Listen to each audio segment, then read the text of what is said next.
Hello everyone and welcome back to tutorial 3 of MIE100, the dynamics course at the University of Toronto. Today we're going to be talking about kinetics of particles, specifically force, mass, and acceleration. I'm going to be solving 4 problems with you, and as always, if you have any questions, you can always leave them in the comments below. Our first problem states that a small package is deposited by the conveyor belt onto a 30-degree ramp at A with a velocity of 0.8 meters per second, and they want us to calculate the distance s on the level surface of BC at which the package comes to rest. The coefficient of kinetic friction for the package and supporting surface from A to C is 0.3. So, we know that the conveyor belt is at an angle of 30 degrees. We know that the velocity at A is 0.8 meters per second, and we know that the velocity at C when it comes to rest is 0 meters per second. The coefficient of kinetic friction is 0.3, and we want to know what S is equal to. So before we do anything, we need to draw a free body diagram of the package.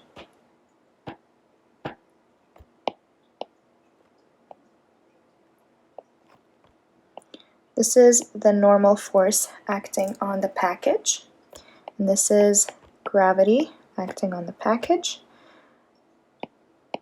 This is friction, and we're going to have our x and y coordinates pointing this way.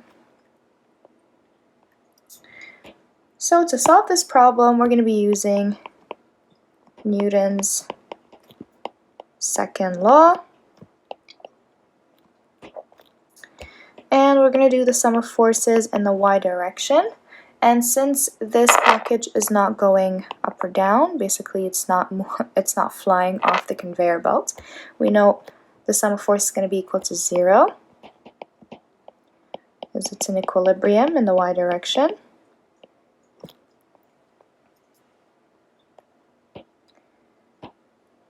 So sum of forces in y is equal to normal force n minus mg cosine 30 is equal to 0, which means our n is equal to 0.866 mg. Now the sum of forces in the x direction is going to be equal to ax, mass times acceleration in the x direction. This is because it is moving on the conveyor belt in the x direction. So the sum of forces in x is going to be equal to mg sine 30, and that's the gravity acting on the mass at an angle of 30, minus F, or friction, and F here is equal to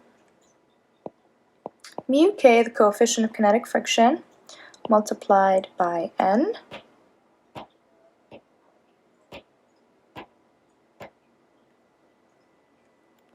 and all of that is equal to max. So we're going to use this equation and plug in our known values.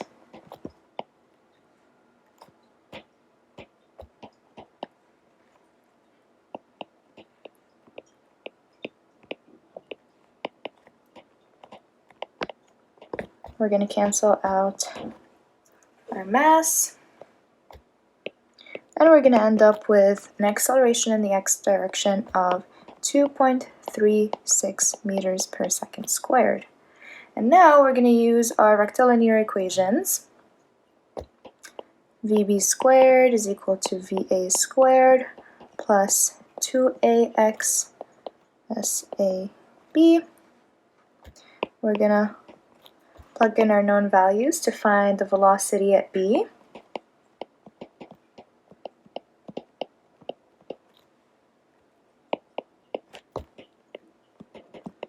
and we get 3.17 meters per second. Now, this was our free body diagram for A to B. So, this section over here. Now we want to know our equations or our free body diagram from B to C before it comes to rest. So from B to C, we're going to have our free body diagram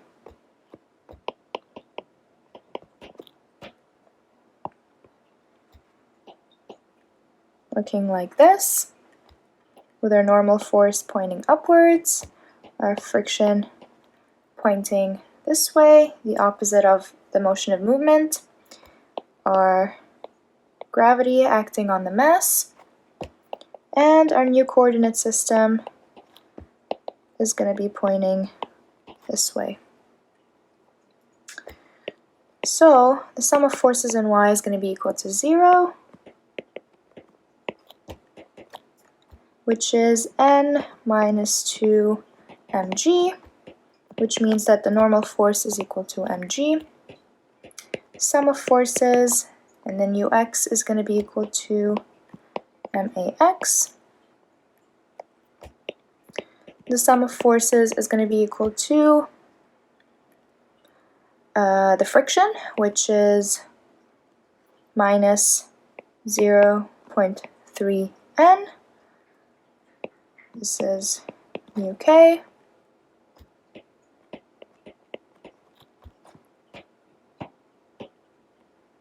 Oops. And that is going to be equal to max minus 0.3 multiplied by n, which is mg, equals to max. We're going to cancel out our m's, and we get an acceleration in the x direction equals to 2 minus 2.94 meters per second squared. And then again, we're going to use our rectilinear equations to find the distance s.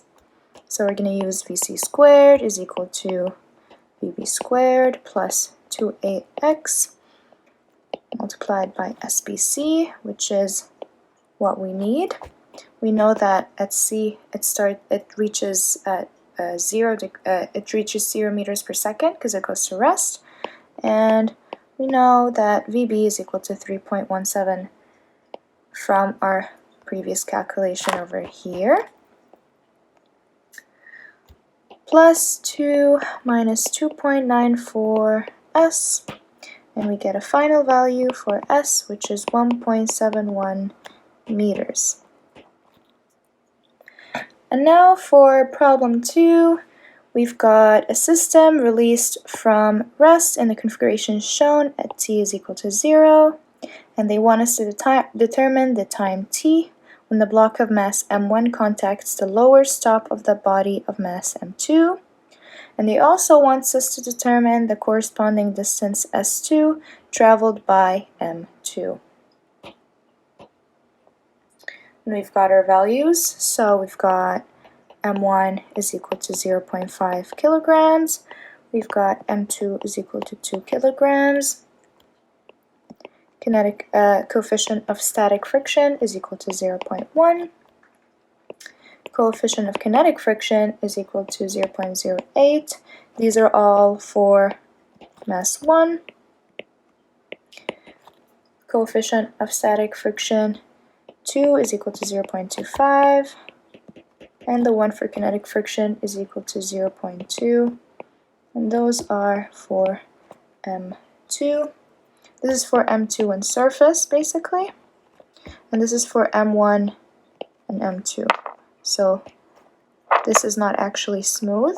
This is US1, UK1, and this is US2, UK2. And we know that the distance d is equal to 0.4 meters, and we know that t1 in the beginning is 0 seconds. They want to know how much time it took for M1 to touch the lower stop of M2, which is here, and they want to know S2, which is the distance traveled by M2, distance traveled by this whole system.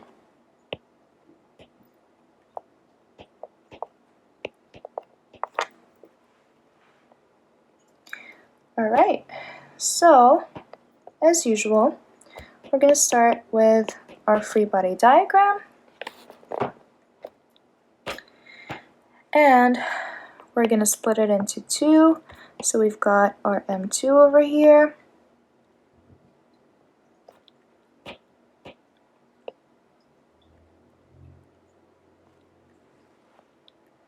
we've got our normal force and our friction, F2.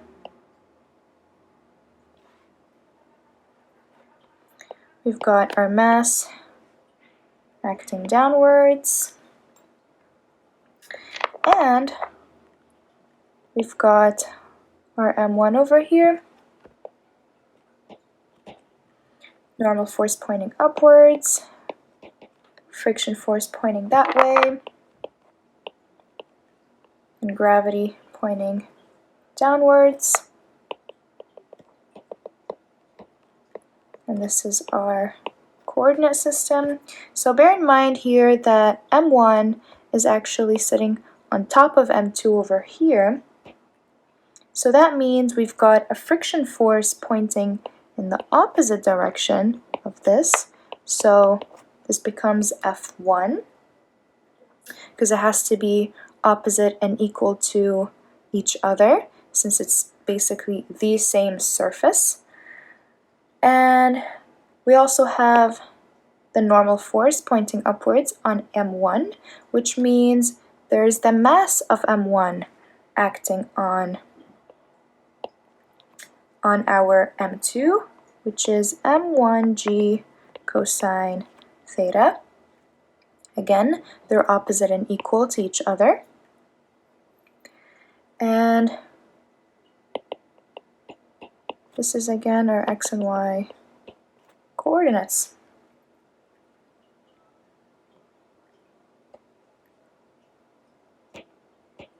Actually, let's keep our y coordinates pointing this way this time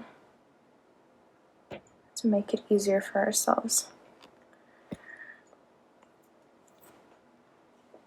Alright, so the first thing we want to do is check if M2 slips.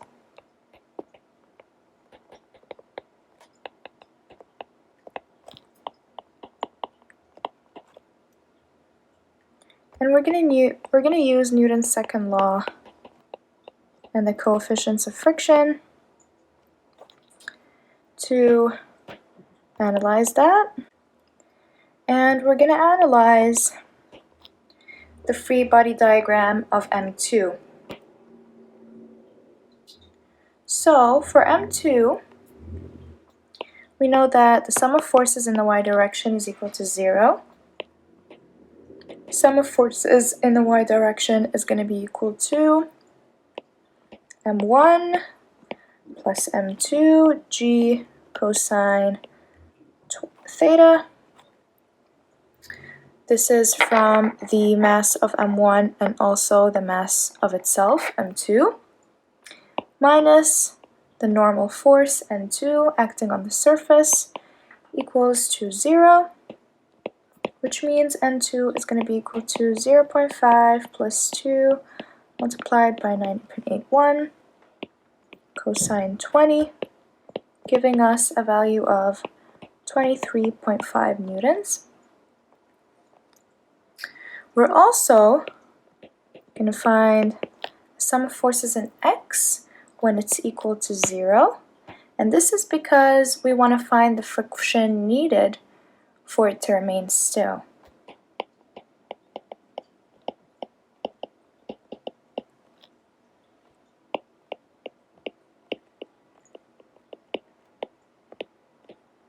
In other words, we're assuming it's in equilibrium to find out what F2 would be equal to.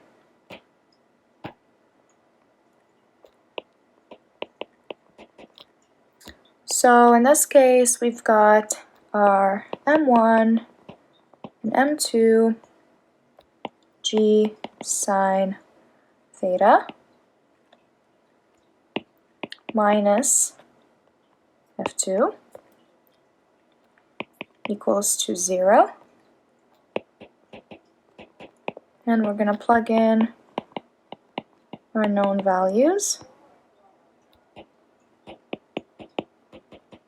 to get a value for F2 equals to 8.39 newtons. And now we're going to calculate the maximum friction force, that can happen before it starts moving, before M2 starts moving. So we're going to be using the coefficient of static friction multiplied by N2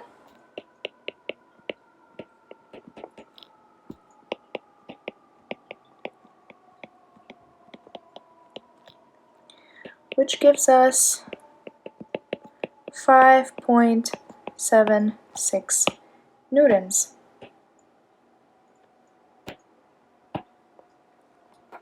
So what does this really tells us? We know that in this case, F2 is bigger than F2 max, which is the maximum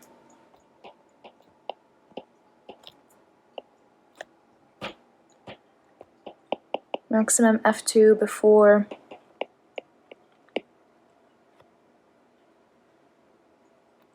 slippage occurs, or before it starts moving.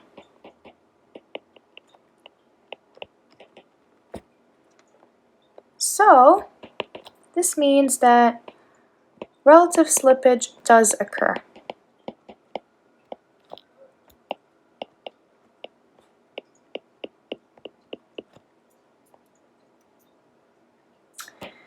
And now that we know that, we're going to assume that M1 does not slip relative to M2. So, assuming that M1 does not slip,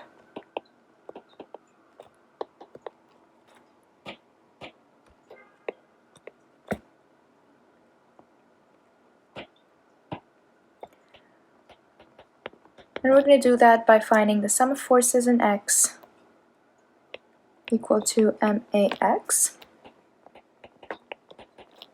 Fx being equal to, if we go back to our diagram, F2 minus F1 minus M2 G sine 20.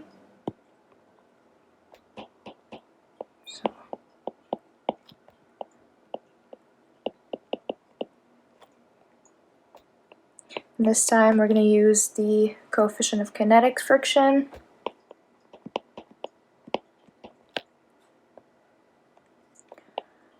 Because we know it starts moving.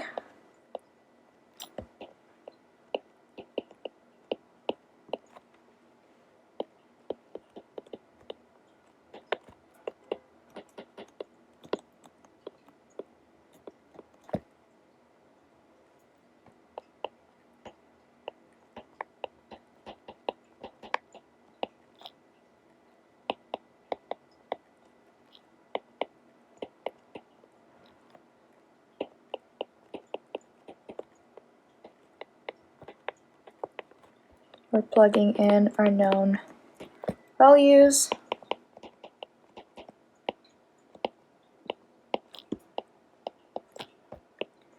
To get an acceleration in the x direction of minus 1.512 meters per second squared.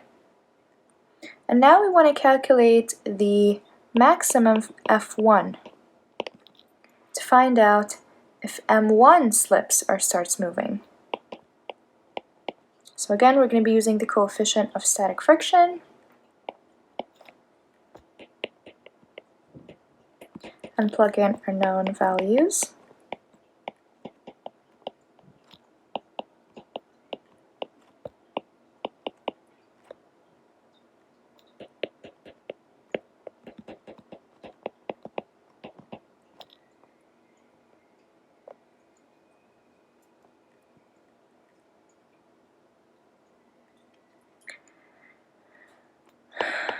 And then we're just going to calculate what F1 is supposed to be equal to.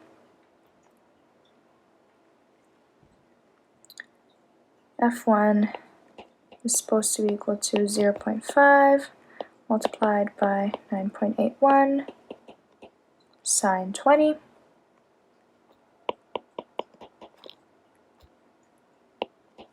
Which gives us 0.922 newtons.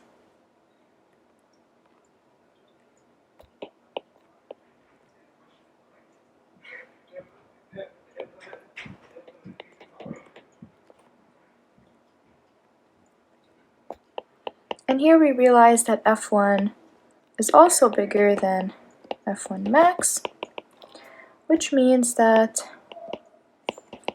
relative slippage of M1 does occur.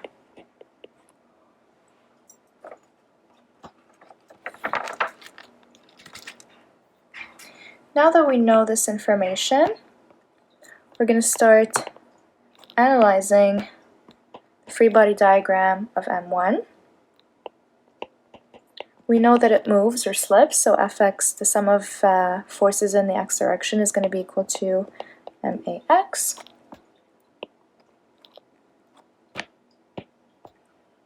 That's equal to F1. If we go back to our diagram, it's going to be equal to F1 minus m1g sine 20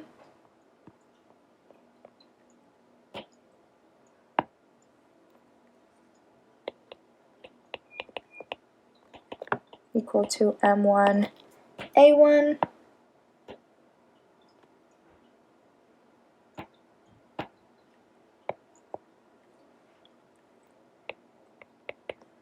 and we're going to be using the coefficient of kinetic friction for F1 because it starts moving,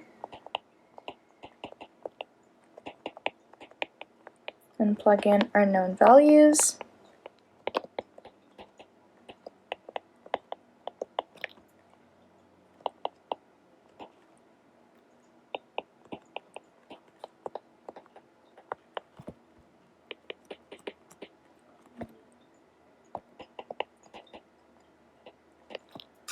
And we get a value for A1 equal to minus 2.62 meters per second squared.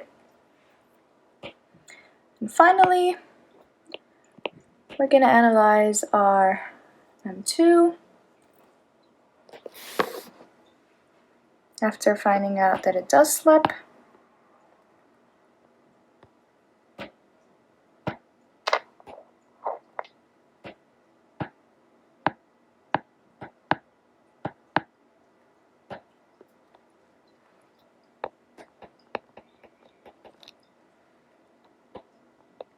So we find the sum of forces in the x direction equal to max, F2 minus F1 minus M2 g sine 20 is equal to M2A2.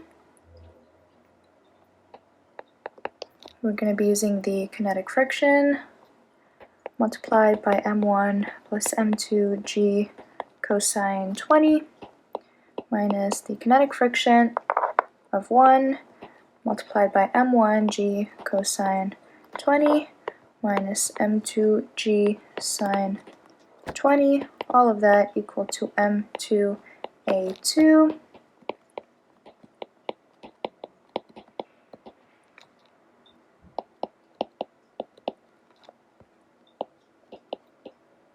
And after plugging in our known values,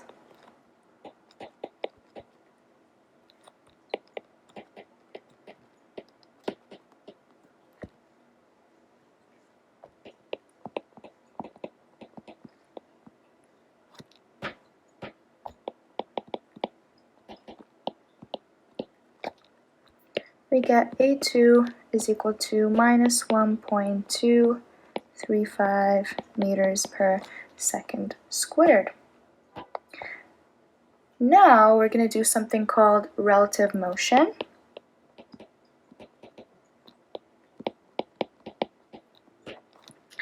And what that means is if we want to know what the acceleration of 1 is with respect to 2, we're going to do the acceleration of 1 minus the acceleration of 2. And the reason we're going to do that is because we want to find out the time it takes from rest to 1. However, we have two accelerations of mass 1 and mass 2. So we need to take the acceleration of 1 with respect to 2. So we have both A1 and A2, so minus 2.62 minus 1.235, which gives us a relative acceleration equal to minus 1.385 meters per second squared. And now we're going to be using our rectilinear motion equations again to find our relative distance. And this is why our A1 with respect to 2 is important, because our distance d over here is actually the distance of m1 with respect to m2. So this is why it's important. So S1 with respect to 2 is going to be equal to S1 with respect to 2 add 0 plus V1 with respect to 2 add 0 multiplied by t plus half A of 1 with respect to 2 multiplied by t squared. And we know that this is equal to d. So we plug in our known values. We know that these are equal to 0.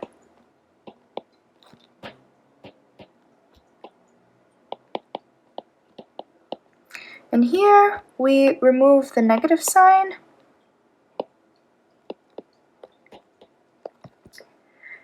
because S will be traveling in the negative direction anyway.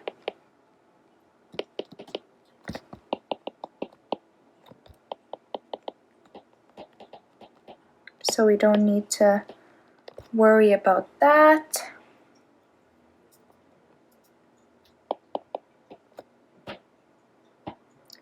And finally, we will be able to get the time t it takes for it to reach the M2 step, which is 0.76 seconds. Now we still have the total distance of M2, which is going to be equal to S2 at 0 plus V2 at 0 multiplied by t plus half A2 times T2 squared, and this is also going to be just the magnitude for the same reason. And we're going to plug in our known values. We're going to be only using the acceleration 2 this time because we want to find S2 only of M2.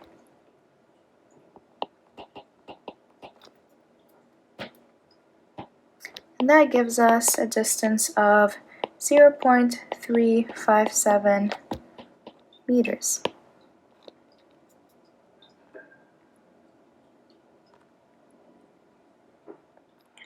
Now, problem 3 is now asking us that a child A is swinging from a swing that is attached to a trolley that is free to move along a fixed rail.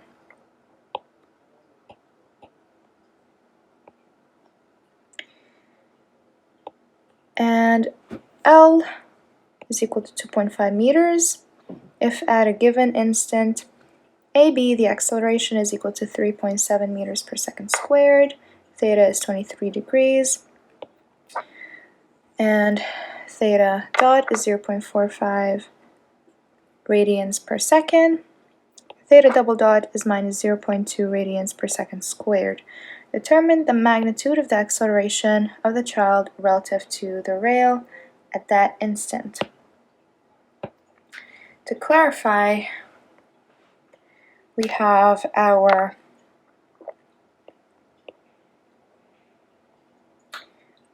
trolley B that is free to move, and our child swinging. We'll call our child A, and at theta, at this instant, we know that it's going to be traveling in the R and in the theta direction. And the length of the swing is going to be equal to L. So if we recall,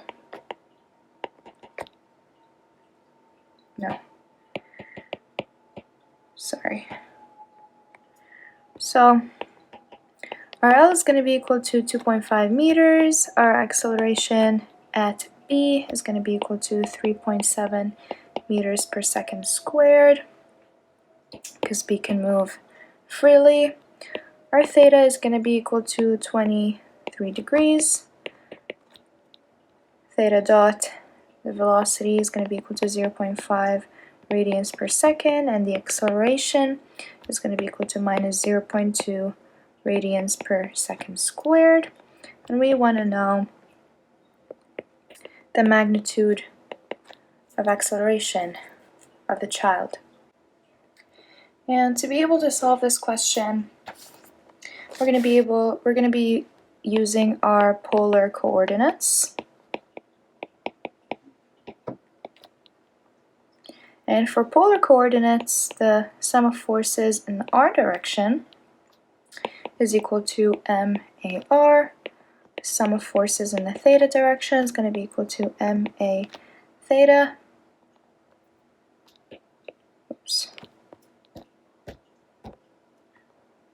Where AR is equal to R double dot minus R theta dot squared, and A theta is equal to R theta double dot plus 2R dot theta dot, which means that acceleration is equal to R double dot minus R theta dot squared in the R direction, and plus R theta double dot plus 2R dot theta dot in the theta direction.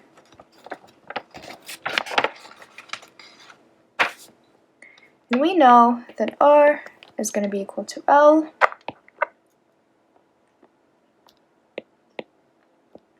when R dot and R double dot are equal to 0. And since this is a swing, so the R is constant, which means it doesn't change in length.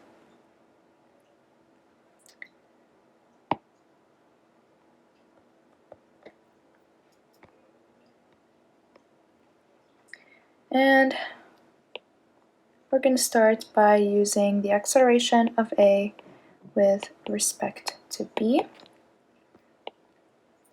which is going to be equal to minus L theta dot, because this is all equals to 0. In the R direction, plus L theta double dot in the theta direction.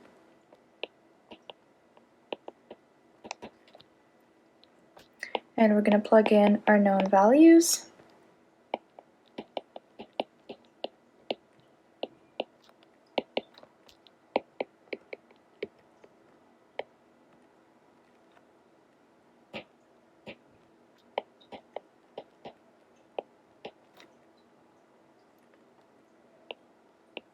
So we end up getting an acceleration of A, or the child, with respect to B, the trolley, equals to minus 0.506 minus 0.5 in the theta direction, meters per second squared. And then we're going to find the acceleration of B, just the trolley, and that's going to be AB cosine 20 in the theta direction and AB sine 20 in the r direction. And this way we're able to find our acceleration of just the trolley. So we have all the values we need.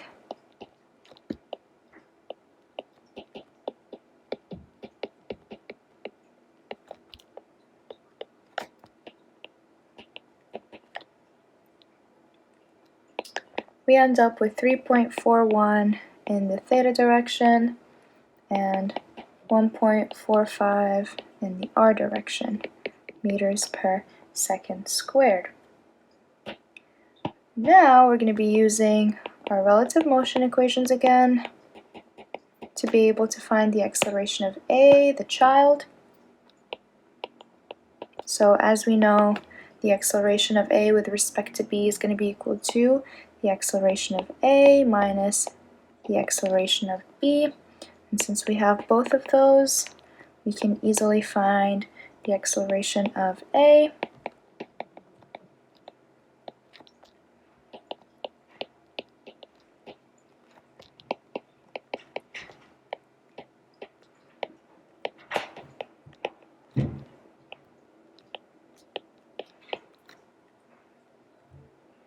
giving us an acceleration of 0.944 in the r direction and 2.91 in the theta direction, meters per second squared. And since we want the magnitude, we can do that by doing r squared plus theta squared under the square root.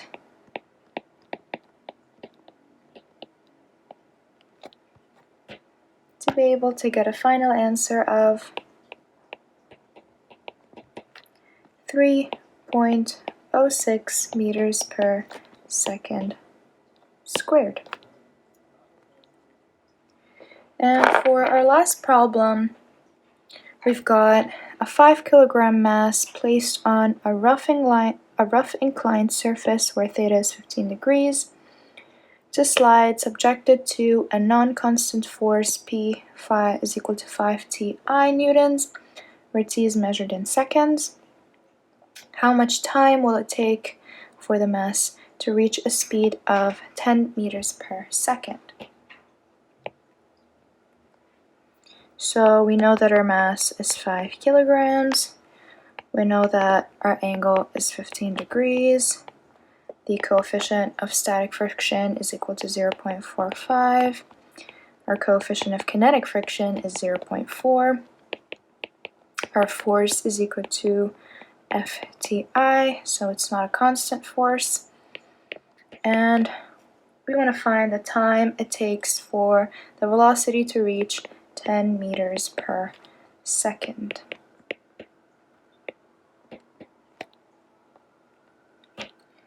So we're going to start by drawing our free body diagram.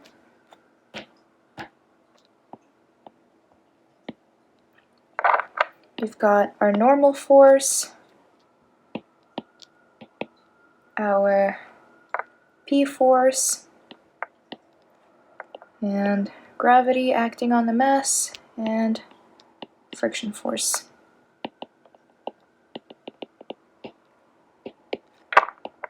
This is our y and x coordinate system. Now we're going to solve it using Newton's second equations.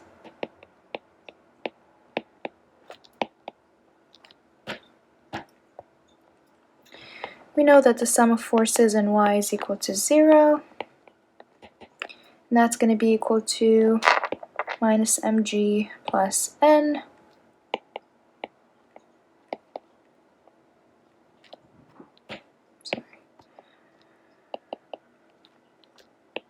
which mean n is going to be equal to 5 multiplied by 9.81 cosine 15, giving us a value of 47.38 newtons. And then we're going to evaluate when m starts to move.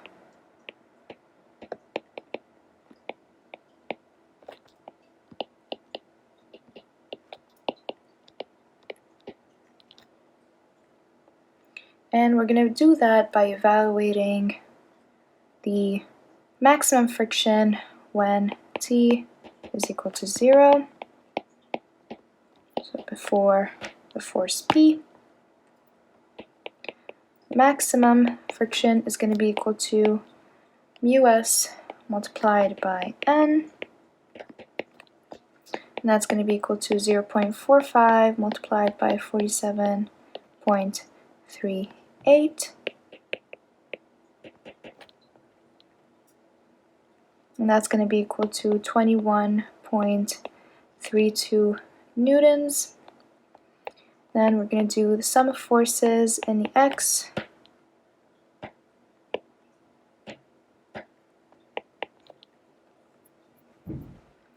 equal to friction minus mg, and because we're evaluating it without p, so the friction is going to be pointing this way instead of this way, so F max becomes positive minus mg sine theta, and we're going to plug in our known values.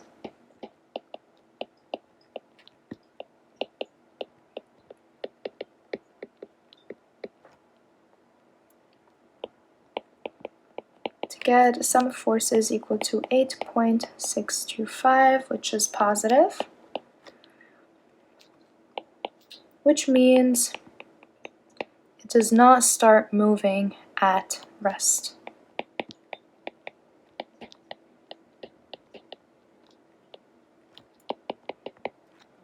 Since the sum of forces is still very high, with just the static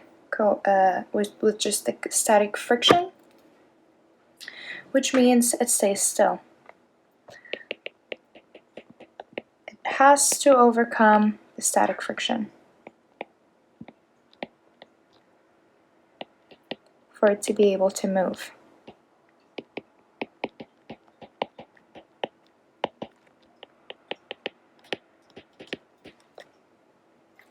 Now that we know that piece of information, we can now evaluate our mass just before it starts moving. So when Fx is equal to 0,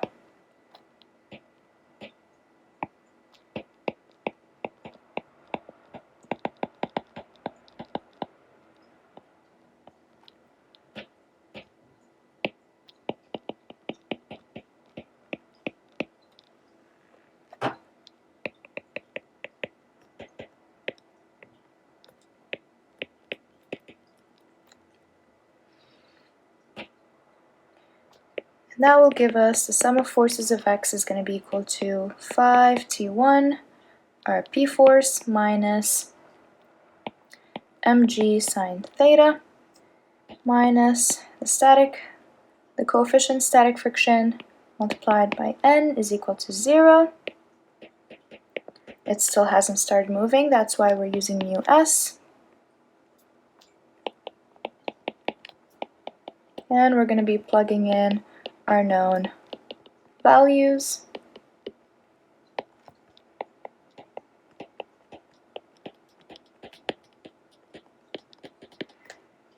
To get a value for t1, which is equal to 6.8 seconds. This is basically the time it took for it before it started moving.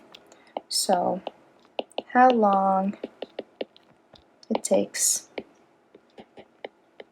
before our mass starts moving.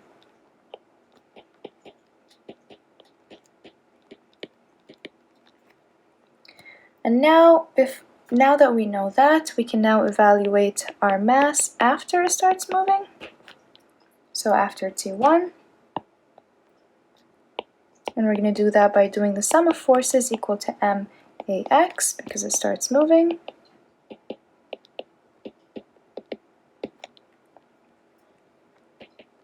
That's going to be equal to Ft minus mg sine theta minus mu k this time, mg cosine theta is equal to m dv over dt. This is just a, the acceleration. This is because it starts moving. Now we're going to integrate. We're going to divide everything by m and start integrating. So f over mt minus g sine theta plus mu k cosine theta. We're going to integrate it with respect to t. And then we're going to integrate with respect to v on the other side. That's going to give us 5t squared over 2m minus g sine theta plus mu k cosine theta multiplied by t from t1 to t2 equals to v.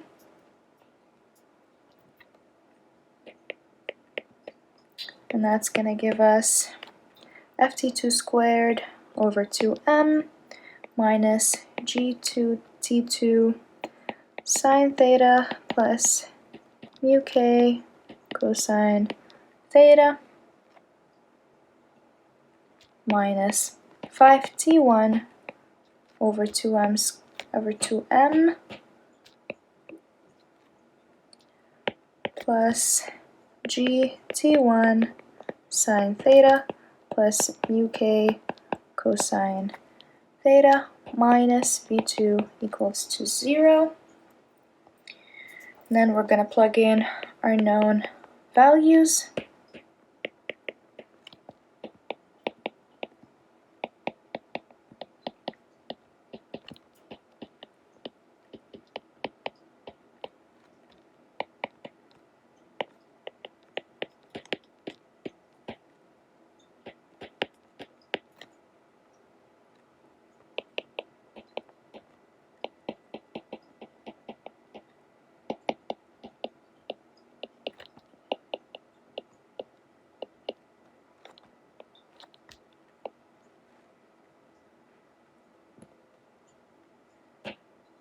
And we know what T1 is equal to, so we can just plug that in from our previous answers. Minus 10, because we know that's when it starts, that's when it comes to a rest. Equals to 10 meters per second is what we're trying to evaluate. That's our V2. And then we're going to simplify that to end up with T2 squared over 2 minus 6.33 T2 plus 9.92 is equal to 0. And then we're going to use quadratic equations, quadratic formula. T is equal to minus b plus minus b squared minus 4ac under the square root all over 2a. Bearing in mind that our T2 must be bigger than T1 because it starts moving after T1. So we get a final answer of T2 equal to 10.8 seconds. Thank you for listening to this tutorial. I hope you found it useful. If you have any questions about this tutorial or the past tutorials, you can always email me at noor.dawidar@mail.utoronto.ca or leave your comments in the comment section below. Thank you and see you next week.